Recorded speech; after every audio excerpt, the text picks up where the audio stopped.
साल था 1956। तीन देश चुपके से एक चौथे देश पर अटैक प्लान करते हैं। टैंक सिनाई में घुस जाते हैं, कायरो पर बॉम्ब गिरने लगते हैं और दुनिया तीसरी वर्ल्ड वॉर के बिल्कुल कगार पर आ जाती है। पर ट्विस्ट ये था, वो जंग बैटलफील्ड पर नहीं हारे, बल्कि उनको अपना ही दोस्त रोक देता है। सिर्फ 9 दिन की इस वॉर ने पुराने पावरफुल एम्पायर्स को तोड़ के रख दिया, नए सुपर पावर्स बना दिए और दुनिया का नक्शा ही बदल दिया। यह है स्विस क्राइसिस की वो शॉकिंग कहानी जिसे दुनिया भूल गई।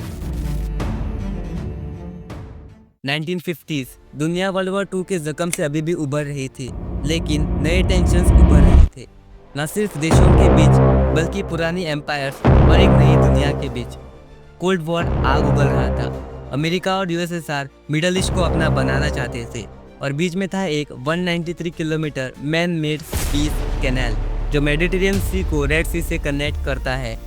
स्विस कैनाल यूरोप से एशिया तक ट्रेड करने का सबसे इजीएस्ट रूट है। ये रूट यूरोप से एशिया तक ट्रेड करने में 10 दिन का तक समय सेव कर पाता है compare to earlier Cape of Good Hope sea route. 1858 में एक French diplomat Ferdinand de Lesseps ने यह कैनाल बिल्डिंग का प्लान एक्सप्रेस किया था और इसे बनने में करीब 10 साल का वक्त लग गया।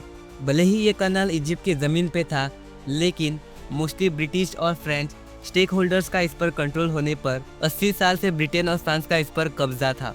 तब स्टेज पर एंट्री होती है गमाल अब्देल नसर की, एक यंग बोल्ड नेशनलिस्ट। 1956 में वो पूरी दुनिया को हिला देते हैं। वो कहते हैं स्विस कैनाल अब इजिप्ट का है, हम इसे नेशनलाइज कर रहे हैं। ब्रिटेन और फ्रांस के लिए ये सिर्फ पॉलिटिक्स नहीं थी, बल्कि ये उनके मुंह पे एक तमाचा था। तो ब्रिटेन, फ्रांस और इजराइल एक सीक्रेट प्लान बनाते हैं।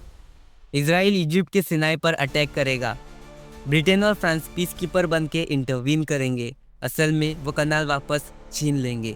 29 अक्टूबर 1956 प्लान शुरू होता है। इजराइल सिनाई में घुस जाता है, ब्रिटेन और फ्रांस इजिप्ट पर बॉम्बिंग शुरू कर देते हैं। कायरो जलने लगता है, दुनिया घबरा जाती है। लेकिन तभी गेम में एंट्री होती है यूएसए के प्रेसिडेंट आइजनहावर की, जिन्होंने इन कंट्रीज पर काफ़ी प्रेशर डाला। वॉर को रोक दो, नहीं तो तुम पर हम ऐसे इकोनॉमिक सैंक्शंस लगाएंगे जिससे तुम्हारी पूरी इकोनॉमी तबाह हो जाएगी। इस मामले में यूएसएसआर भी इजिप्ट का साथ देता है और लंदन और पेरिस जैसे बड़ी सिटीज़ को बॉम्ब थ्रेट देता है और यहाँ तक कि ब्रिटेन, फ्रांस और इजराइल को न्यूक्लियर वॉर तक की धमकी दे देता है। आगे बढ़ने से पहले चलिए समझते हैं यूएसएसआर कौन था। यूएसएसआर का पूरा नाम था union of Soviet socialist republics. ये बड़ी ही पावरफुल कंट्री थी जो 1922 से लेकर 1991 तक एग्जिस्ट में रही। ये बेसिकली रशिया और उसके आसपास के 14 देशों का एक ग्रुप था, जिसमें यूक्रेन, बेलारूस और बाकी सोवियत रिपब्लिक शामिल थे। ये लोग कम्युनिस्ट सिस्टम पे चलते थे, मतलब सरकारें सब कुछ कंट्रोल करती थी, इंडस्ट्रीज, लैंड, रिसोर्सेज, इंफ्रास्ट्रक्चर, सब कुछ। तो इतनी बड़ी कंट्री की धमकी सुनकर और यूएसए के प्रेशर के बाद ब्रिटेन, फ्रांस और इजराइल के पास कोई और रास्ता नहीं बचा और सिर्फ 9 दिन में ये बड़ी एम्पायर झुक जाती है। इजिप्ट ने मिलिट्री बैटल्स तो हारी, लेकिन पॉलिटिकली गेम जीत गया। नसीर बन गया अरब प्राइड का सिंबल, इंपीरियल वर्ल्ड के खिलाफ एक नया पोस्टर बॉय।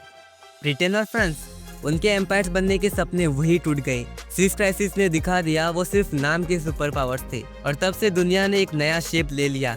दुनिया ने 2 नए सुपर पावर्स बनते देखे, यूएसए और यूएसएसआर। ये सिर्फ एक कैनाल नहीं था, ये एक एरा का एंड था और एक नए ग्लोबल ऑर्डर का स्टार्ट।